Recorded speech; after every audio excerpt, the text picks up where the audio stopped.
Hello friends, welcome on my channel study classes. आप सभी का मेरे चैनल पर स्वागत है। तो आज हम लोग कुछ सीडीपी के कुछ क्वेश्चंस की प्रैक्टिस करेंगे जो आपके पेपर 1 या पेपर 2 किसी की भी तैयारी कर रहे हैं तो उसके लिए ये काफ़ी इंपॉर्टेंट है, स्पेशली फॉर सीटेट एग्ज़ाम या आप किसी भी टीचिंग एग्ज़ाम की तैयारी कर रहे हैं तो ये वीडियो आप देख सकते हैं, आपके लिए काफ़ी हेल्पफुल होंगी। आइए अब हम क्वेश्चन की शुरुआत करते हैं। क्वेश्चन नंबर 1, नूर विद्यालय में अपना लंच बॉक्स लाना भूल गई तथा यह कहते हुए तान्या से उसका लंच साझा करने के लिए कहा कि तुम्हें आज अपना लंच मेरे साथ साझा करना चाहिए क्योंकि कल मैंने तुम्हारे साथ अपना लंच साझा किया था। आइए अब हम आगे देखते हैं। लॉरेंस कोहलबर्ग के नैतिक विकास के सिद्धांत के अनुसार नूर कथन डैश अभिविन्यास प्रारूप को डैश अवस्था पर दर्शाता है।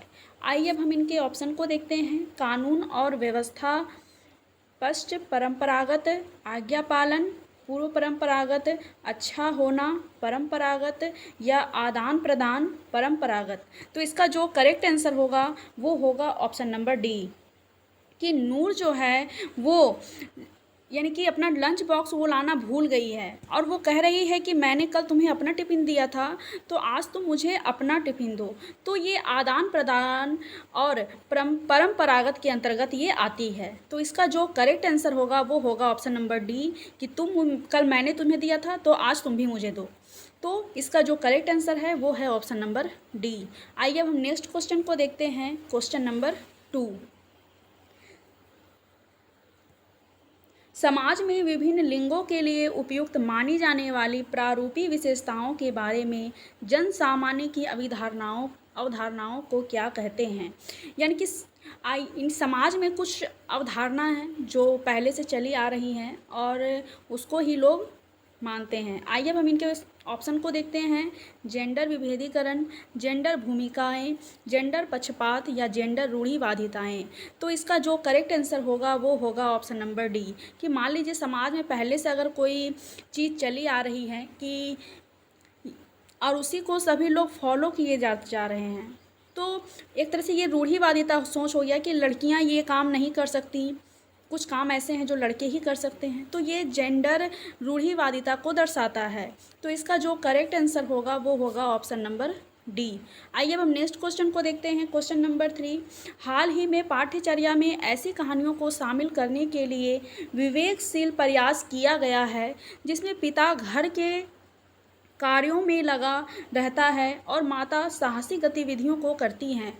यह कदम किस लिए महत्वपूर्ण है। आइए अब हम इनके ऑप्शन को देखते हैं। यह जेंडर पक्षपात को सशक्त बनाता है, यह जेंडर रूढ़िवादिता को समाप्त करता है, यह जेंडर स्थिरता को प्रोत्साहित करता है या यह जेंडर विभेदीकरण को बढ़ाता है। तो इसका जो करेक्ट आंसर होगा वो होगा ऑप्शन नंबर बी कि ये जो है वो जेंडर रूढ़िवादिता को समाप्त कर रहा है। क्योंकि हमेशा से ये कहा जाता है कि जो लड़कियां होती हैं वो घर के काम करती हैं और जो पुरुष होते हैं वो बाहर का कार्य करते हैं, ऑफिस का कार्य करते हैं। तो इसमें क्या है कि पिता जो है वो घर के कार्य कर रहे हैं और जो माता जो है वो साहसिक गतिविधियां कर रही हैं। तो ये जो है वो जेंडर रूढ़िवादिता को एक तरीके से समाप्त कर रहा है, प्राचीन काल से चली आ रही चीज़ों को। तो इसका जो करेक्ट आंसर होगा वो होगा ऑप्शन नंबर बी। आइए अब हम नेक्स्ट क्वेश्चन को देखते हैं। क्वेश्चन नंबर 4, वाइगोत्स्की के अनुसार जब एक वयस्क बच्चे के निष्पादन के वर्तमान स्तर को सहयोग द्वारा विस्तारित करता है तो इसे क्या कहा जाता है। आइए अब हम इनके ऑप्शन को देखते हैं। ऑप्शन नंबर ए है खोजपूर्ण अधिगम, ऑप्शन नंबर बी है समीपस्थ विकास का क्षेत्र, ऑप्शन नंबर सी है पाड़ या ढांचा या ऑप्शन नंबर डी है अंतः व्यक्ति निष्ठता। तो इसका जो करेक्ट आंसर होगा वो होगा ऑप्शन नंबर सी कि वाइगोत्स्की के अनुसार जब एक वयस्क बच्चे के निष्पादन के वर्तमान स्तर को सहयोग द्वारा विस्तारित करता है, यानी कि अधिक जानने वाला व्यक्ति जब बच्चे के कार्य में उसके सहयोग करता है, बच्चा अगर किसी कार्य को अगर नहीं कर पा रहा है तो अगर उससे अधिक जानने वाला व्यक्ति अगर उसकी मदद कर देता है तो इस सहयोग को पाड़ या ढांचा कहा जाता है या इसे एक तरीके से हम सीढ़ी भी कहते हैं, जो एक मदद के द्वारा उस कार्य को बच्चा जो है वो आसानी पूर्वक कर लेता है। आइए अब हम आगे देखते हैं नेक्स्ट क्वेश्चन को। Question number 5। जीन पियाजे के संज्ञानात्मक विकास के सिद्धांत के अनुसार परिकल्पित निगमनात्मक तर्क किस अवधि में विकसित होती है? आइए अब हम इनके ऑप्शन को देखते हैं। संवेदी चालक अवस्था में, पूर्व संक्रियात्मक अवस्था में, मूर्त संक्रियात्मक अवस्था में या अमूर्त संक्रियात्मक अवस्था में। तो इसका जो करेक्ट आंसर होगा वो होगा ऑप्शन नंबर डी, कि बच्चे में परिकल्पित निगमनात्मक तर्क जो है वो अमूर्त संक्रियात्मक अवस्था में आती है, जो 11 साल से एबव, ठीक है, ये 11 साल से एबव होती है। और इसमें क्या होता है कि बच्चा जो है वो अमूर्त चीज़ों को यानी कि वो समझने लगता है। तो एक तरीके से कहें तो इसमें क्या होता है कि बच्चा जो है वो निगमनात्मक तर्क करने लगता है, तो इसे अमूर्त संक्रियात्मक अवस्था कहा जाता है, जो 11 साल से एबव होता है। तो इसका जो करेक्ट आंसर होगा वो होगा ऑप्शन नंबर डी। आगे भी हम देख लेते हैं अन्य ऑप्शन को। संवेदी चालक अवस्था, ये 0 से 2 वर्ष की अवस्था होती है, जिसमें बच्चा क्या है कि चीज़ों को वो पकड़ने लगता है और फिर या चीज़ों को छीनने शुरू कर देता है, ठीक है। इसी अवस्था में बच्चे में वस्तु स्थायित्व का गुण आता है, जो 20 से 24 महीने की अवस्था में विकसित होती है। इसके बाद है पूर्व संक्रियात्मक अवस्था, जो 2 से 7 वर्ष की अवस्था में होती है, जिसमें कि बच्चे में भाषा का विकास जो है वो तेजी की गति से होता है। इसके साथ ही साथ बच्चे का जो संज्ञानात्मक विकास है वो भी तेजी गति से होता है। ये माना जाता है कि इस अवस्था में बच्चों को अगर कोई भी भाषा अगर सिखाई जाए तो उस चीज़ को वो बहुत तेज़ी से सीख लेते हैं। इसके साथ ही साथ 2 से 7 वर्ष की अवस्था में बच्चे में जीववाद उत्पन्न होता है, जिसमें कि वो निर्जीव चीज़ को सजीव समझने लगता है। इसके साथ ही साथ उसमें अहम भाव यानी कि ईगोसेंट्रिज्म का भी विकास जो है वो इसी अवस्था में होती है। आइए अब हम आगे देखते हैं मूर्त संक्रियात्मक अवस्था, जो 7 से 11 वर्ष की अवस्था में होती है, जिसमें कि बच्चा तार्किक चिंतन करने लगता है। और इसके साथ ही साथ इस अवस्था में बच्चे में पलटन का जो गुण होता है वो इस अवस्था में मूर्त संक्रियात्मक अवस्था में विकसित हो जाता है। आइए अब हम नेक्स्ट क्वेश्चन को देखते हैं, क्वेश्चन नंबर 6। पियाजे के संज्ञानात्मक विकास के सिद्धांत में निहितार्थ निकालते हुए ग्रेड 6 से 8 के शिक्षक को अपनी कक्षा में क्या करना चाहिए? पियाजे के संज्ञानात्मक विकास से आइए अब हम इनके ऑप्शन को देखते हैं। तार्किक बहस के प्रयोग को हतोत्साहित करना चाहिए, या ऐसे समस्या प्रस्तुत करना चाहिए जिसमें तर्क आधारित समाधान की आवश्यकता होती हो, या ऑप्शन नंबर सी है एक अवधारणा को पढ़ाने के लिए केवल मूर्त सामग्रियों का प्रयोग करना चाहिए, या केवल निर्धारित पाठ्यक्रम पर निर्भर रहना चाहिए। तो इसका जो करेक्ट आंसर होगा वो होगा ऑप्शन नंबर बी, कि पियाजे के संज्ञानात्मक विकास के सिद्धांत के अनुसार एक 6 से 8 क्लास के जो शिक्षक हैं वो अपनी कक्ष में ऐसी समस्याएं प्रस्तुत करनी चाहिए जो कि तर्क आधारित समाधान की आवश्यकता हो, यानी कि जो तर्क पर आधारित हो, ठीक है। बच्चे इसमें तर्क के आधार पर अपनी समस्या का समाधान कर सके, ऐसी समस्या यानी कि बच्चे के सामने होनी चाहिए। तो इसका जो करेक्ट आंसर होगा वो होगा ऑप्शन नंबर बी, केवल मूर्त चीज़, तो ये सही नहीं है, या केवल सिर्फ पाठ्यक्रम पर निर्भर रहना ये भी सही नहीं है, या तार्किक बहस को हतोत्साहित करना ये भी गलत है। तो हमारा जो करेक्ट आंसर है वो है ऑप्शन नंबर बी। अब नेक्स्ट क्वेश्चन है क्वेश्चन नंबर 8। हार्वर्ड गार्डनर के बहुबुद्धि सिद्धांत के अनुसार तार्किक गणितीय बुद्धि वाले एक व्यक्ति की क्या विशेषताएं हो सकती हैं? तार्किक गणितीय बुद्धि, ठीक है। आइए अब हम इनके ऑप्शन को देखते हैं। ध्वनि, ताल तथा शब्दों के अर्थ के प्रति संवेदनशील होना, ये तो भाषाई बुद्धि के अंतर्गत आता है, जिसमें कि व्यक्ति जो होता है वो शब्दों के माध्यम से चीज़ों को समझने की कोशिश करता है, ठीक है। इसके बाद है ऑप्शन नंबर बी है, तो ये ऑप्शन नहीं होगा। ऑप्शन नंबर बी है दृश्य स्थानिक परिवेश को सटीक रूप से ग्रहण करने की योग्यता, ये जो होती है वो स्थानिक, ठीक है, ये जो होती है वो स्थानिक बुद्धि के अंतर्गत आती है। तो ये ऑप्शन भी जो है वो गलत है, क्योंकि हमसे तार्किक गणितीय बुद्धि पूछा गया है। ऑप्शन नंबर सी है गणितीय अभिव्यक्ति के आवाज़ के स्तर, ताल, सौंदर्यपरक गुणों को उत्पन्न करने एवं प्रशंसा करने की योग्यता, तो ये जो होती है वो संगीत बुद्धि के अंतर्गत आती है, ठीक है। तो ये ऑप्शन भी गलत हो गया, क्योंकि हमें तार्किक गणितीय बुद्धि के बारे में कहना है। पैटर्न को खोजने की एवं तर्क करने की लंबी श्रृंखला को हल करने की क्षमता और संवेदनशीलता। तो इसका जो करेक्ट आंसर होगा वो होगा ऑप्शन नंबर डी, कि तार्किक गणितीय बुद्धि में एक व्यक्ति में क्या होता है कि वो पैटर्न को खोजने, तर्क की लंबी श्रृंखला को वो हल करने की क्षमता और संवेदनशीलता का विशेषता व्यक्ति में पाया जाता है। तो इसका जो करेक्ट आंसर होगा वो होगा ऑप्शन नंबर डी। आइए अब हम नेक्स्ट क्वेश्चन को देखते हैं। क्वेश्चन नंबर 9, वह प्रक्रिया जिसके द्वारा बच्चे आदतों, कौशलों, मूल्यों तथा अभिप्रेरणा को विकसित करते हैं और जो उन्हें समाज का जिम्मेदार एवं क्रियाशील सदस्य बनाती है, उसे क्या कहा जाता है? उसे समाजीकरण कहा जाता है, समावेशन कहा जाता है, मुख्य धारा से जोड़ना या विभेदीकरण कहा जाता है। तो इसका जो करेक्ट आंसर होगा वो होगा ऑप्शन नंबर ए, कि वह प्रक्रिया जिसके द्वारा बच्चे आदत, कौशल, मूल्य, अभिप्रेरणा को विकसित करते हैं और उन्हें समाज का एक जिम्मेदार एवं क्रियाशील सदस्य बनाती है, वो सभी जो होती है वो समाजीकरण के अंतर्गत आती है। इसका जो करेक्ट आंसर है वो है option number A. Question number 10 है, मानव विकास के संदर्भ में आनुवांशिकता तथा पर्यावरण की भूमिका के बारे में निम्नलिखित कथनों में से कौन सा सही है? आइए अब हम इनके ऑप्शन को देखते हैं।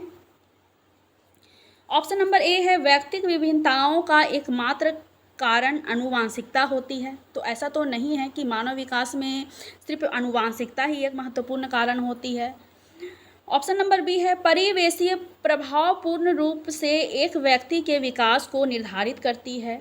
तो सिर्फ परिवेश ही ऐसा नहीं है कि व्यक्ति के विकास को प्रभावित करती है, बल्कि आनुवांशिकता भी तो प्रभावित करती है। मानव विकास को ना तो आनुवांशिकता और ना ही पर्यावरण प्रभावित करती हैं, तो ये ऑप्शन भी गलत है। ऑप्शन नंबर डी है, आनुवांशिकता और पर्यावरण दोनों एक जटिल पारस्परिक क्रिया के रूप में मानव विकास को प्रभावित करती हैं। तो इसका जो करेक्ट आंसर होगा वो होगा ऑप्शन नंबर डी, कि मानव के विकास में हेरिडिटी एंड इन्वायरमेंट, ये दोनों जो हैं वो महत्वपूर्ण भूमिका निभाती हैं। हेरिडिटी का महत्वपूर्ण योगदान होता है, बच्चों के बालों का रंग, उसके चलने का तरीका, उसके आँख का रंग, ये सारी चीज़ें जो हैं वो बहुत हद तक हेरिडिटी से प्रभावित होती हैं, जो उन्हें अपने पूर्वजों से जो जीन प्राप्त होता है उसके माध्यम से ये होता है। फिर होता है इन्वायरमेंट में बच्चों को जैसा इन्वायरमेंट दिया जाता है उसी के अनुसार बालक का विकास होता है। अगर बच्चों को अच्छा इन्वायरमेंट मिलता है तो बच्चे का अच्छा विकास होता है, लेकिन अगर बच्चे को उचित इन्वायरमेंट अगर नहीं मिल पाता है तो बच्चे के विकास में बाधा उत्पन्न होती है। तो मानव विकास में आनुवांशिकता और पर्यावरण, ये दोनों जो हैं वो काफ़ी महत्वपूर्ण भूमिका निभाते हैं मानव के विकास में। इसका जो करेक्ट आंसर है वो है option number D. Question number 11, एक प्रगतिशील कक्षा में, आइए अब हम इनके ऑप्शन को देखते हैं। विद्यार्थी के द्वारा ज्ञान की संरचना की जाती है, विद्यार्थी के द्वारा निष्क्रिय रूप से ज्ञान प्राप्त किया जाता है। ऑप्शन नंबर सी है, विद्यार्थी के द्वारा ज्ञान को उसी रूप में दोहराया जाता है, या शिक्षक के निर्देशों के अनुसार विद्यार्थी के द्वारा ज्ञान का अनुस्मरण किया जाता है। तो इसका जो करेक्ट आंसर होगा वो होगा ऑप्शन नंबर ए, कि एक प्रगतिशील कक्षा में क्या होती है कि विद्यार्थी के द्वारा ज्ञान की संरचना की जाती है। तो इसका जो करेक्ट आंसर है वो होगा option number A. Next question है क्वेश्चन नंबर 12, सतत और समग्र मूल्यांकन में क्या शामिल है? केवल संरचनात्मक आकलन, केवल संकल्पनात्मक आकलन, ना तो संरचनात्मक ना ही संकल्पनात्मक आकलन, या ऑप्शन नंबर डी, विविध प्रकार की रणनीतियों का प्रयोग करते हुए दोनों संरचनात्मक एवं संकल्पनात्मक आकलन का प्रयोग करना। तो इसका जो करेक्ट आंसर होगा वो होगा ऑप्शन नंबर डी, कि सतत एवं समग्र मूल्यांकन में विविध प्रकार की रणनीति का प्रयोग करते हुए संरचनात्मक और संकल्पनात्मक आकलन का प्रयोग किया जाता है। इसमें क्या होता है कि बच्चे का जो विकास के विभिन्न जो पहलू होते हैं उस पर ध्यान दिया जाता है, साथ ही साथ ये जो होती है वो निरंतर चलने वाली प्रक्रिया होती है। तो इसका जो करेक्ट आंसर होगा वो होगा ऑप्शन नंबर डी, इसमें FA और SA आते हैं। आइए अब हम आगे देखते हैं क्वेश्चन नंबर 13 को। आपकी कक्षा के एक विद्यार्थी को विभिन्न स्रोतों से बार बार यह बताया गया है कि उसके सामाजिक वर्ग के लोग शैक्षिक क्षेत्र में निम्न स्तरीय प्रदर्शन करते हैं। इस रूढ़िवादिता एवं परिमाणिक रूढ़िवादी आशंका के प्रभाव को कम करने के लिए एक शिक्षक को क्या पहल करनी चाहिए। आइए अब हम इनके ऑप्शन को देखते हैं। ऑप्शन नंबर ए है कि इस प्रकार के सरोकारों को अनदेखा करना चाहिए, या विभिन्न सामाजिक वर्गों के विद्यार्थियों के बीच प्रतियोगिता आयोजित करनी चाहिए, या ऑप्शन नंबर सी है विद्यार्थी से पढ़ाई छोड़कर किसी अन्य क्षेत्र में शामिल होने के लिए सलाह देना चाहिए, या ऑप्शन नंबर डी है विभिन्न सामाजिक वर्गों के रोल मॉडल से संबंधित कहानियों एवं उदाहरणों को प्रस्तुत करना चाहिए। तो इसका जो करेक्ट आंसर होगा वो होगा ऑप्शन नंबर डी, कि विभिन्न प्रकार के रोल मॉडल बच्चों को प्रस्तुत करना चाहिए, ताकि कोई भी उनको ये पता चले कि कोई भी ना तो कम है और ना ही कोई ज़्यादा है, बल्कि सब समान होते हैं।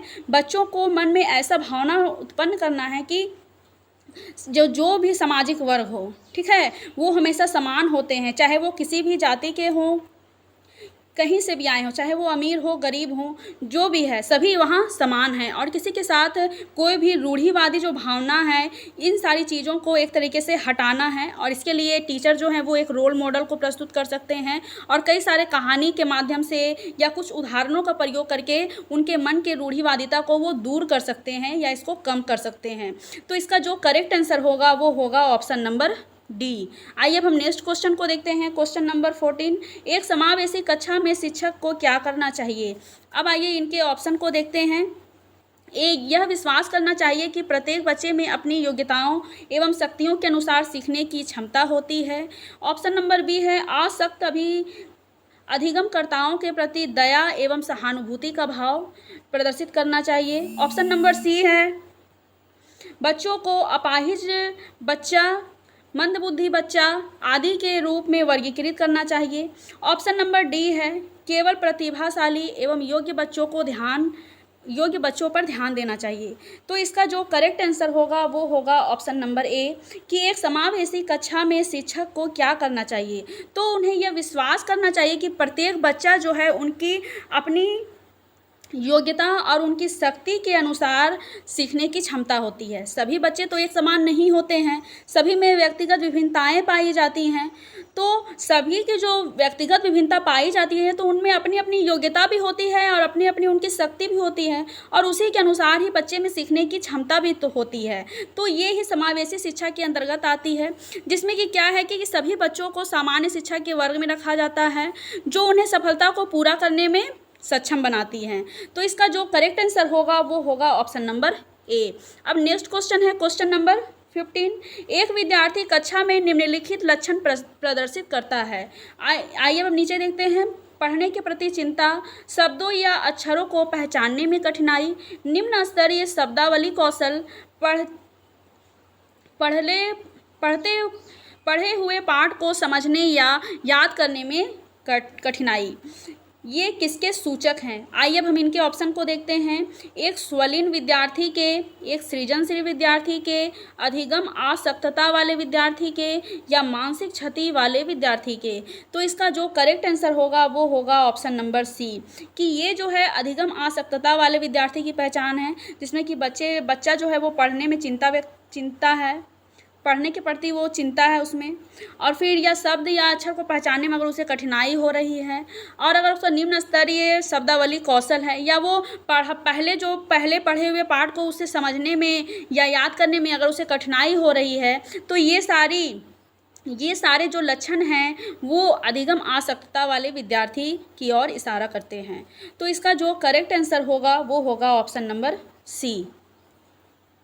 तो फ्रेंड्स, आज हमने कुछ 50 क्वेश्चन को डिस्कस किए, जो आपके teaching exam specially for CTET exam के लिए काफ़ी हेल्पफुल होंगे। अगर आपको मेरी वीडियो अच्छी लगती है तो मेरे वीडियो को आप लाइक करें, एंड अगर आप मेरे चैनल पर नए हैं तो मेरे चैनल को सब्सक्राइब करें। आज के लिए बस इतना ही। Thank you.